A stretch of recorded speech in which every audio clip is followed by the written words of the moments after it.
स्वागत छ मेरो युट्युब च्यानलमा सबैजनालाई।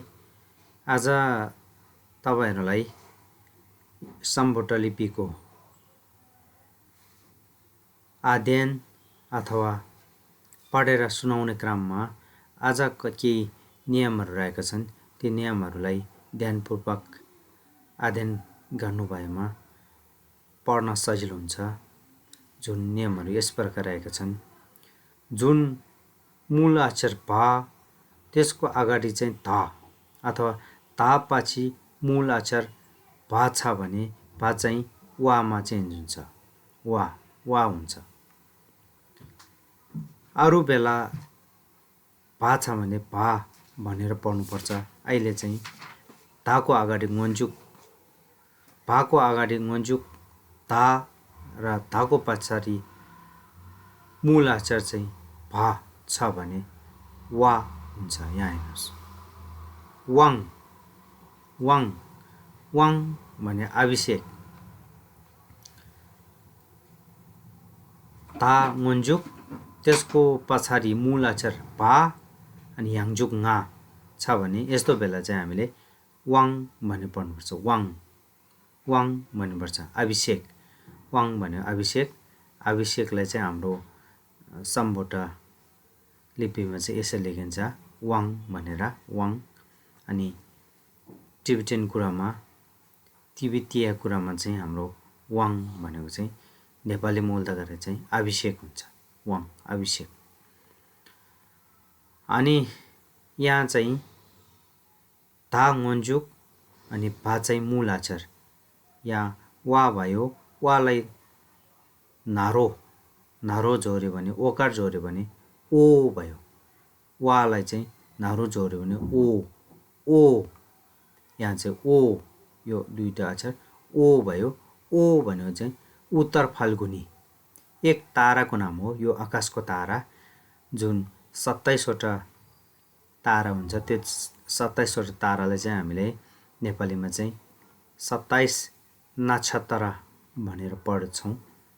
तर यहाँ चाहिँ हाम्रो एउटा मात्रैको उल्लेख गरेकोले यो ओ भने चाहिँ उत्तर फाल्गुनी नक्षत्र हो। एक तारा हो। आकाशको ताराको नाम हो ओ।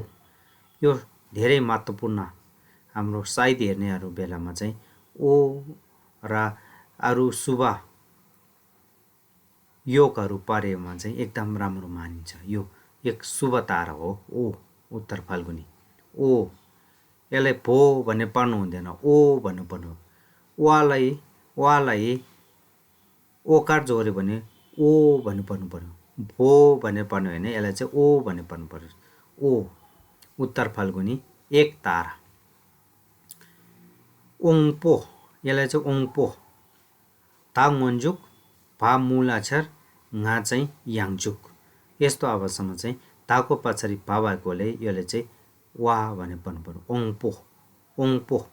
ओङपो भने चाहिँ इन्द्र देवराज इन्द्र र इन्द्रिय पनि हुन्छ। इन्द्रिय भनेको चाहिँ अंग हाम्रो शरीरको त्यो अंगहरु आँखा कान अनि जिब्रो यस्तो अंगहरुले पनि हाम्रो ओङपो भन्छ। ओङपो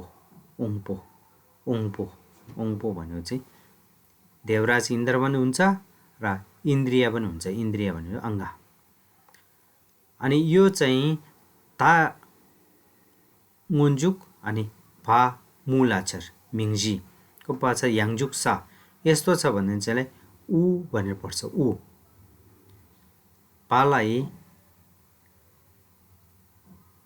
वालाई उकार जोड्यो भने उ यसरी। अनि यहाँ सजिलो पढ्नको लागि मैले यता स्वर अक्षर उ पनि राखिदिएको छु। तर यसलाई चाहिँ उ भनेर पढ्ने। उ भनेको चाहिँ केन्द्र बीचमा उ। तर हाम्रो बोलचाल भाषामा चाहिँ कहिलेकाहीँ इ पनि भन्छ यसलाई। हुने त उ छ। यसलाई हामीले बोलचालमा चाहिँ इ भनेर भन्छ। इ भनेर। इ भने चाहिँ केन्द्र बीचमा। इ भने नि उ भयो नि केन्द्र हो। केन्द्र बीचमा। अब धेरै ठाउँमा हामीले उ पनि भन्ने सुन्छौं। तर कतिपय ठाउँमा चाहिँ इ पनि सुन्छौं। तर यो उच्चारण चाहिँ यहाँ अहिले शब्द अनुसार चाहिँ उ छ। उ भनेको केन्द्र बीचमा। नियम नम्बर ख तापछि पायता जा छ भने या हुन्छ। ता न्गुन्जुक पायता च्या चाहिँ मूल अक्षर मिङ्जी छ भने यो च्या चाहिँ यामा चेन्ज हुन्छ, या। नियम नम्बर ख, तापछि च्या छ भने या हुन्छ। यार्खा यार्खा यार्खा वर्षसम्म है। युङ युङ युङ निकाल्नु, युङ भने निकाल्नु। येवा येवा भने फरक। येरमेत फरक नभएको, येरमेत फरक नभएको। केही अरू शब्दहरू यस प्रकार छन्, जस्तै चेन्ज हुनेमा, परिवर्तन हुनेमा। मूल मूल चाँदी। नरप परापूर्वकाल, धेरै पहिले, नरप भनेको छ, नरप। मामो मामो होचो, मामो होचो। युल युल लडाई, युल लडाई। याङ याङ शाह लक्षिन, याङ। रल रल च्यात्नु, रल च्यात्नु। नियम नम्बर ग, ओकारलाई छोडेर, नारोलाई छोडेर अरू जुन मूल अक्षर छ त्यस अक्षरपछि ना ता सा मध्ये एउटा भए मूल अक्षरमा एकार थपी पढ्नुपर्छ।